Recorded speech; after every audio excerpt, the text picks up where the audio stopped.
Yesu Kristo nashimwe. Tugiye gusoma urwandiko Pawulo yandikiye Filemoni. Ni urwandiko rufite igice kimwe. Urwandiko Pawulo yandikiye Filemoni.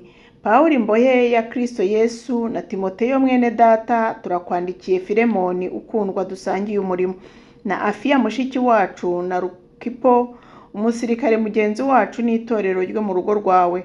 Ubuntu bube muri mwe n'amahoro biva ku Mana Data wa twese no ku Mwami Yesu Kristo.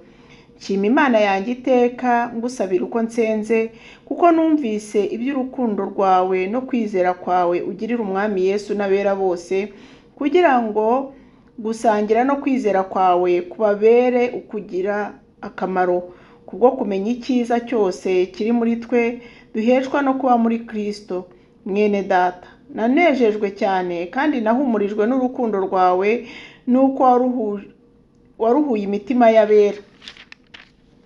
Pawulo yingingira Filemoni kwakira imbata ye Onesimo. Kubw'ibyo, nubwo mfite ubushizi bw'amanga bwose muri Kristo bwo kugutegeka ibikwiriye, mpisemo kukwinginga kubw'urukundo, kuko nduko ndi Pawulo umusaza, kandi none ndi n'imbohe ya Kristo Yesu. Ndakwingingira umwana wanjye nabyariye mu minyururu yanjye Onesimo, utakugiriraga umumaro kera, ariko none akaba awutugirira twembi. Niwe nkugaruriye, ndakwinginze umwakire nk'inkoramutima yanjye. Icyakora nari nkunze kumugumana kugira ngo ankorere mu cyimbo cyawe, mboshywe n'ingoyi kubw'ubutumwa bwiza. Ariko ntacyo nshaka gukora ntakugishije inama, kugira ngo icyiza ukora utaba ugihaswe, ahubwo ugikore ukunze. Ahari icyatumye atandukanywa nawe igihe gito, ni ukugira ngo muzabane iteka. Atakiri imbata yawe, ahubwo aruta imbata, ari mwene se ukundwa nanjye cyane, ariko akarushaho gukundwa nawe kubw'umubiri no kubw'Umwami wacu. Nuko rero niba wemera ko dufatanije umurimo, umwakire nk'uko wanyakira. Kandi niba hari icyo yagucumuyeho cyangwa akaba afite umwenda wawe, ubimbareho.